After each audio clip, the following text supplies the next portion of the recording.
Hi, இன்றைக்கி நம்ம abnormal molar mass பார்க்க போகிறோம். ஸோ அப்நார்மல் மோலார் மாஸ்னால் என்னென்னு பார்த்துட்டு ப்ரீவியஸ் இயர் நீட் ப்ராப்ளம்ஸை நம்ம சால்வ் பண்ண போகிறோம். சரிங்களா? ஸோ மோலார் மாஸ் அப்படின்றது மாலிகுலர் மாஸ் தான். சரிங்களா? ஸோ ரெண்டுமே ஒன்று தான். இதை நம்ம குவாலிகேட்டிவ் ப்ராப்பர்ட்டிஸ்லேருந்து ஃபைண்ட் அவுட் பண்ணுவோம். ஸோ இதுக்கு ப்ரீவியஸ் வீடியோஸில் வந்து நான் உங்களுக்கு எப்படி அதை கேல்குலேட் பண்ணுறோம், அதோட ஃபார்முலாஸ், டிரைவேஷன் எல்லாமே நான் உங்களுக்கு காமிச்சிருப்பேன். ஸோ அந்த வீடியோ பார்த்துட்டு வாங்க, உங்களுக்கு நல்லாவே புரியும்.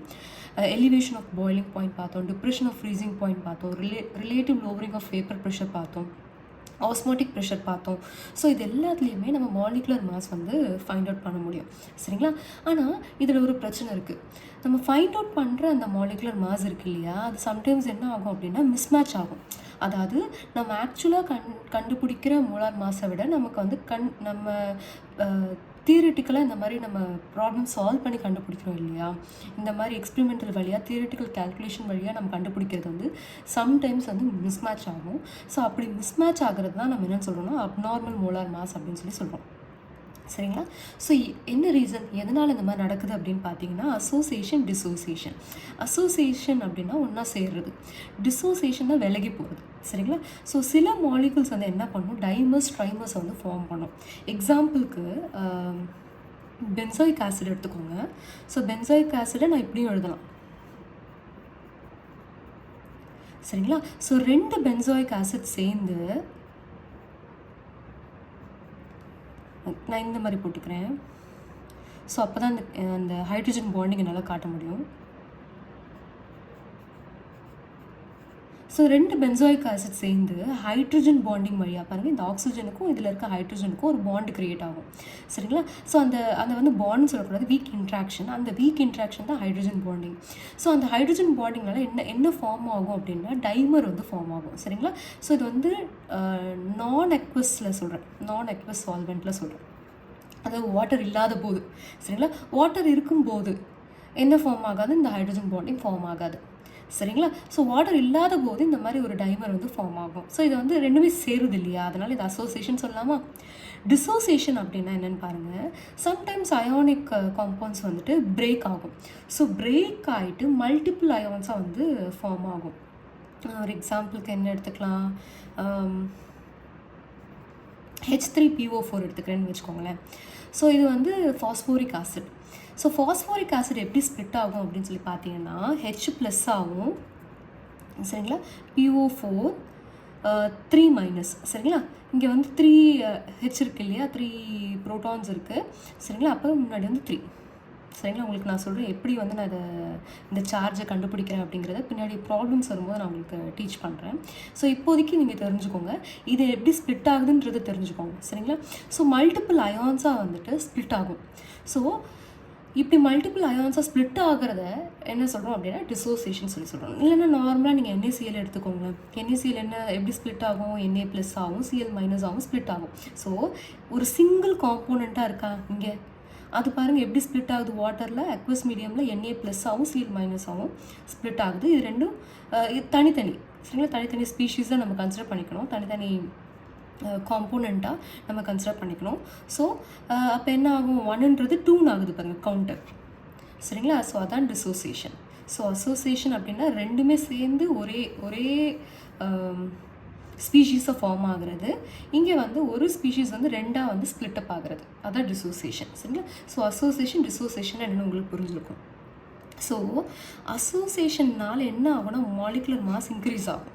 ஏன்னா என்ன ஆகுதுன்னு பாருங்களேன், இண்டிவிஜுவலாக இருக்கிறத விட ரெண்டுமே சேர்ந்து ஒரு மாலிகுலர் மாஸ் நீங்கள் வெயிட் பண்ணீங்க அப்படின்னா அப்போ என்ன ஆகும், அதோட வெயிட் இன்க்ரீஸ் ஆகும். கரெக்டுங்களா? பட் இதில் பாருங்கள் மாலிகுலர் மாஸ் டிக்ரீஸ் ஆகும். ஏன்னா தனித்தனியாக பிரிஞ்சிடுது இல்லையா, NaCl அதை வந்து அயான்ஸாக ஆன பிறகு என்ன ஆகும் அப்படின்னா அதோட மாலிகுலர் மாஸ் வந்து டிக்ரீஸ் ஆகும். ஸோ இது வந்து கான்செப்ஷுவல் தான், இது அப்படியே ஞாபகம் வச்சுக்கோங்க. பட் எது முக்கியம் அப்படின்னா இந்த வேன் ஹாஃப் ஃபேக்டர் அப்படின்னு சொல்லிட்டு ஒன்று இருக்குது. ஸோ அதுதான் ரொம்ப ரொம்ப இம்பார்ட்டண்ட்.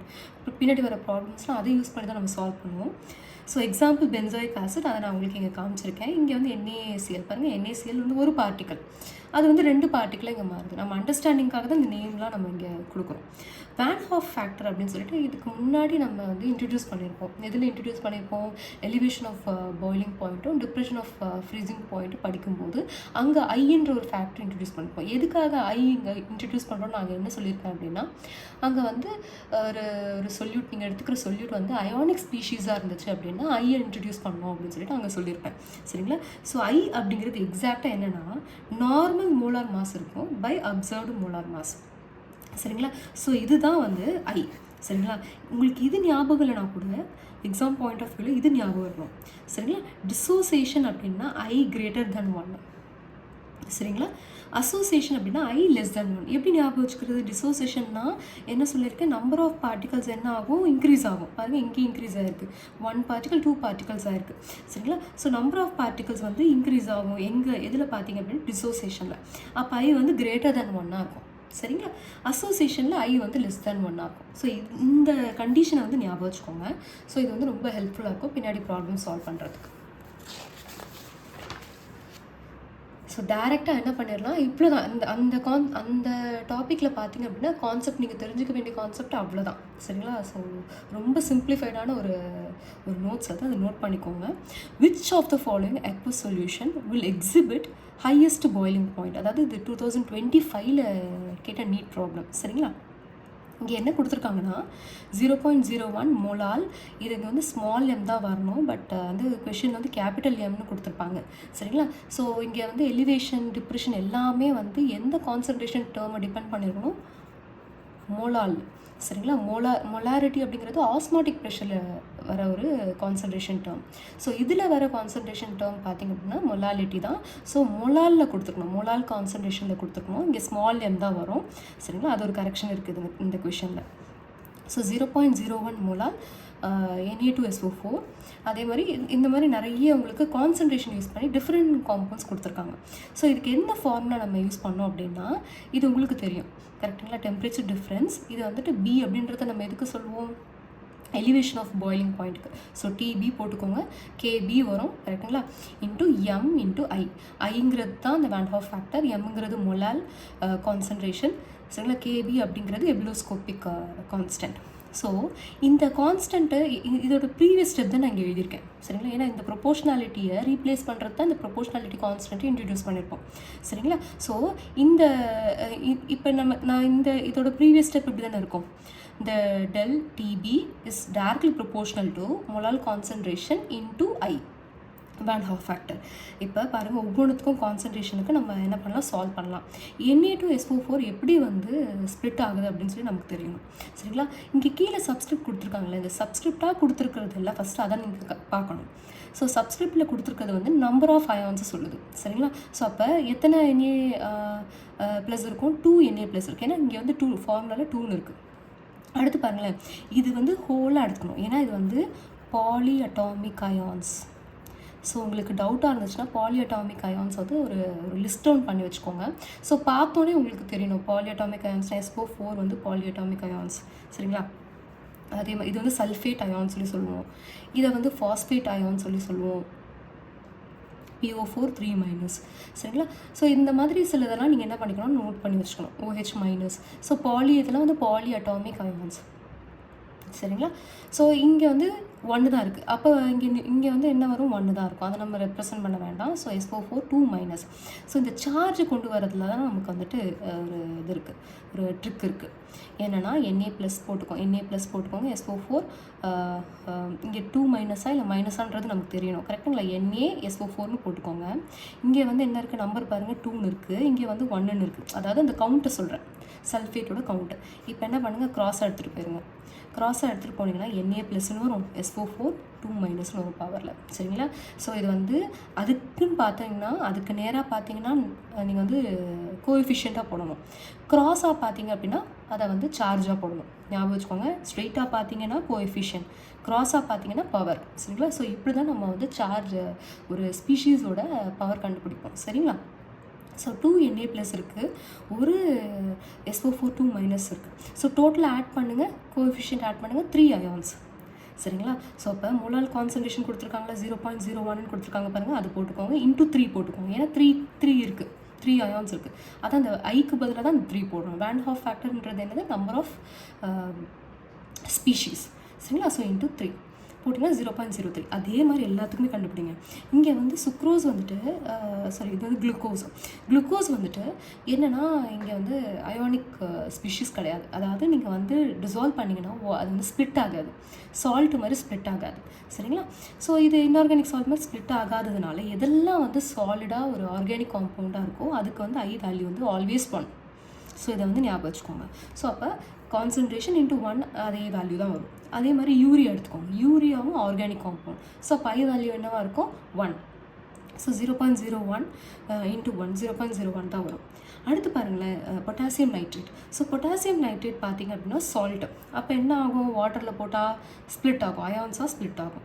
ஸோ அப்போ K + NO3-. ஸோ இதுக்கும் நீங்கள் எழுதி ட்ரை பண்ணலாம். NO3 இதுலேருந்து பாலிஅட்டாமிக் அயான்ஸில் NO3யும் சேர்த்துக்கோங்க. சரிங்களா? NO3யும் பாலிஅட்டாமிக் அயான்ஸில் வரும். ஸோ K NO3 கரெக்டுங்களா? இதுக்கும் 1 இதுக்கும் 1. ஸ்ட்ரெயிட்டாக பார்த்தா கோஎஃபிஷியன்ட், க்ராஸாக பார்த்தா என்னன்னு சொல்லியிருக்கேன், சார்ஜஸ். சரிங்களா? So K + NO3-. ஸோ இது பாசிட்டிவ் சார்ஜ், இது நெகட்டிவ் சார்ஜ், அவ்வளோதான். பட் சார்ஜ் பார்த்தீங்கன்னா +1, இது வந்து -1. ஓகேங்களா? எத்தனை ஸ்பீஷீஸ் இருக்குது, 2 ஸ்பீஷீஸ் இருக்குது. அதனால் I = 2. ஸோ அதோட கான்சன்ட்ரேஷன் இன்ட்டு 2 போட்டிங்கன்னா 0.02. இது எல்லாத்தையுமே கம்பேர் பண்ணுங்கள். சரிங்களா? எந்த வேல்யூ வந்து அதிகம் என்ன கேட்டிருக்காங்க, எக்ஸிபிட் ஹையஸ்ட் பாய்லிங் பாயிண்ட் அப்படின்னு சொல்லி கேட்குறாங்க. ஸோ இந்த வேல்யூஸோட கம்பேர் பண்ணும்போது ஃபஸ்ட்டு ஒன்றுக்கு தான் அதோட வேல்யூ தான் அதிகம். சரிங்களா? ஸோ அதனால ஆப்ஷன் E தான் கரெக்ட் ஆன்சர். ஓகே, ப்ராப்ளம் 2 பார்க்கலாம்.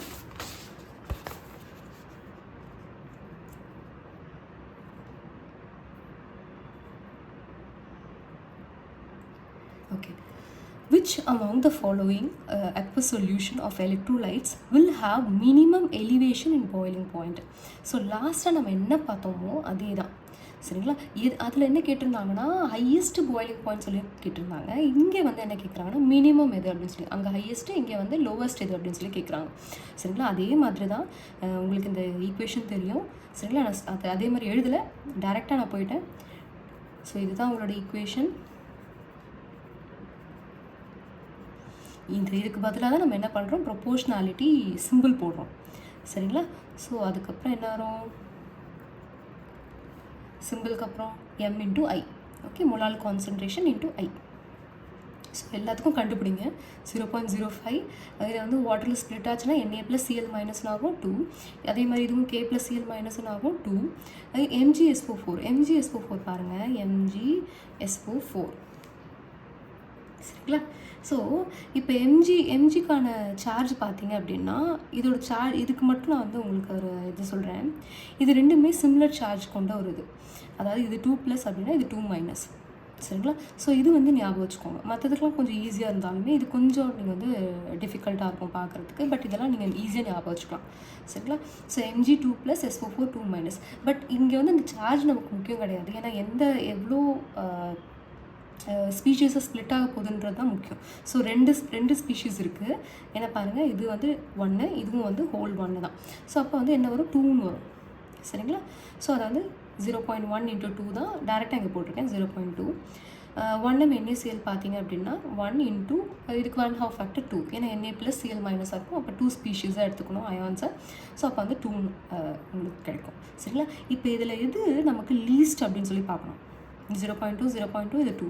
அப்போ எது லீஸ்ட்டு, 0.1 தான் லீஸ்ட்டு. ஸோ இதுக்கும் ஆப்ஷன் ஏ தான் கரெக்ட் ஆன்சர். இது நீட் 2023 கேட்ட கொஷின் பாருங்கள். ரொம்ப ஈஸியான ஒரு கான்செப்ட். அண்ட் இதுலேருந்து வர கொஷின்ஸும் ரொம்ப ஈஸி சால்வ் பண்ணுறதுக்கு. சரிங்களா? அடுத்த கொஷின் பார்க்கலாம். இது 2016 கேட்ட question. The Van Hoff factor I for a dilute aqueous solution of the strong electrolyte barium hydroxide அப்படின்னு சொல்லி கொடுத்துருக்காங்க. பேரியம் ஹைட்ராக்சைடோட ஃபார்முலா என்ன நமக்கு தெரியணும். சரிங்களா? பேரியம் எதில் வரும், ஆல்கலைன் எர்த் மெட்டல்ஸில் வரும். சரிங்களா? ஆல்கலைன் எர்த் மெட்டல்ஸில் வர எல்லா ஸ்பீஷீஸ்க்குமே எல்லா எலிமெண்ட்ஸ்க்குமே 2+ தான் சார்ஜ். ஏன்னா மெட்டல் இல்லையா, ஸோ அதனால் பாசிட்டிவ் சார்ஜ் வரும். அதோட சார்ஜோட கவுண்ட் பார்த்தீங்கன்னா 2. சரிங்களா? அப்போ 2+. OH- நமக்கு தெரியும். கரெக்டுங்களா? இப்போ OH- இதை பேலன்ஸ் பண்ணோம். ஒரு 2 2+ சார்ஜ் இருக்குது, ஒரு OH- தான் இருக்குது. அப்போ என்ன பண்ணணும், OH வந்து ட்வைஸாக போடணும். ஸோ ஃபார்முலா என்னன்னா BaOH twice. ஸோ இதான் பேரியம் ஹைட்ராக்சைடோட ஃபார்முலா. சரிங்களா? இப்போ என்ன பண்ணணும்னா, நம்ம பேரியம் ஹைட்ராக்சைடு நம்ம ஃபார்முலா எழுதிட்டோம் இல்லைங்களா, 2 + OH-. ஸோ அடுத்து நம்ம ஸ்ட்ரெயிட்டாக போயிடலாம். உங்களுக்கு எப்படின்னு சொல்லிட்டேன் ஃபார்முலா. எப்படி சால்வ் பண்ணுறதுன்னு போயிடலாம். ஓகே, நான் இங்கே எழுதுகிறேன் பாருங்கள். இங்கே இடம் இருக்குது, இங்கே எழுதிடுறேன். ஸோ வாட்டரில் BaOH-, OH ட்வைஸ் இருக்கு இல்லையா, இதை வந்து எப்படி ஸ்ப்ளிட் ஆகும் அப்படின்னா Ba2+ + 2OH- சொல்லிட்டு ஸ்ப்ளிட் ஆகும். ஸோ அப்போ வந்து டோட்டல் கவுண்ட் என்ன, இது 1, இது 2. ஸோ ஆட் பண்ணிங்க அப்படின்னா 3. ஸோ டேரெக்டாக என்ன கேட்டிருக்காங்க, வேன் ஹாஃப் ஃபேக்டர் என்னன்னு சொல்லி கேட்டிருக்காங்க இந்த ஃபார்முலாக பேரியம் ஹைட்ராக்சைடுக்கு. ஸோ ஆன்சர் வந்து D. சரிங்களா? ஸோ உங்களுக்கு இந்த கொஷின் புரிஞ்சிருக்கும்னு நினைக்கிறேன். அடுத்த கொஷின் பார்க்கலாம். Okay. The boiling point of 0.2 mole per kilogram solution of X in water is greater than equimolar solution of Y in water. Which of the following statement is true in this case? இப்போ பாருங்கள், உங்களுக்கு வந்துட்டு என்ன கொடுத்துருக்காங்க அப்படின்னா, mole per kilogram அப்படின்னா மோலால் concentration. சரிங்களா? So அது உங்களுக்கு தெரியும். X boiling point of 0.2 molal concentration of solution of X in water is greater than equimolar solution of 5. So equimolal அப்படின்ட்டா ஈக்குவல் கான்சன்ட்ரேஷன்.